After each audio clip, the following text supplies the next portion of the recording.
So now the second bonus tip is about application management. This is extremely crucial. So say, for example, on a weekly basis, let's say, right, you're applying for the job, about 10 to 20 application per week, right? Then what happened is that as the week pass on, right, as the day goes on, you will have piles of application gets get piling up, and then you don't know what the status of each application is. You can't really manage, right? So what I actually advise people to do is that you create your own job application tracker on Excel or other application management software, doesn't matter. But anyway, the goal here is that basically you create your own job application tracker to have, when did I submit the applications? So application submission date, so current date, today's date, number of days between the job application submission to the to date, and there was the job application deadline, what is the job application status, which job you apply for, what company, what is the salary range that you're seeking, what industry they're in, the company side, etc.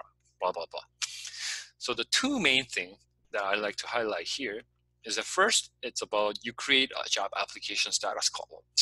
So basically, the way I manage my application is that I have a different status, which is submitted, application got rejected, no response, no offer, or I got interviewed, and offer. And then the second most important column that I like to highlight here is that the basically I created this column duration. It's basically a number of days between when the job application got submitted to the up to date, like a today's date. So see here that this column is actually highlighted with the different value.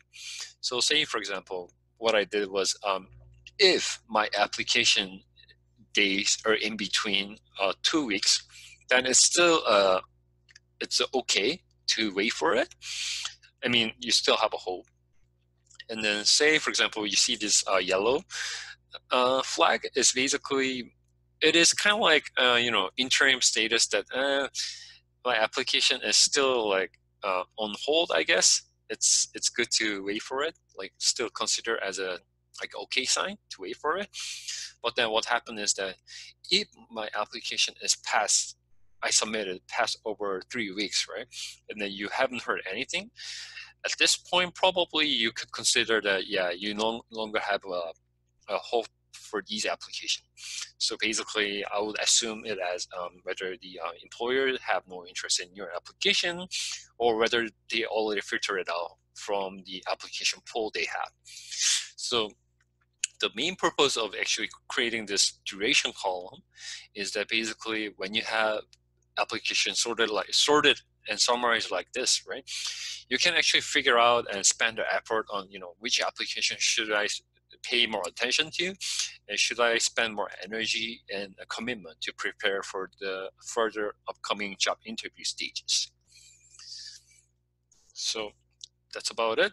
And if you guys want to follow me through my own YouTube channel called Data Science One. And then here is the hyperlink that you can actually refer to. And thank you for listening to my talk. And this special episode was very enjoyable because it was quite different from the other presentation or other episode that I covered in the past. So if you guys have a further question, you can try to email me, or also left some a comment message on my YouTube video. Thank you so much for listening, and stay tuned for the next interesting episode. Thanks.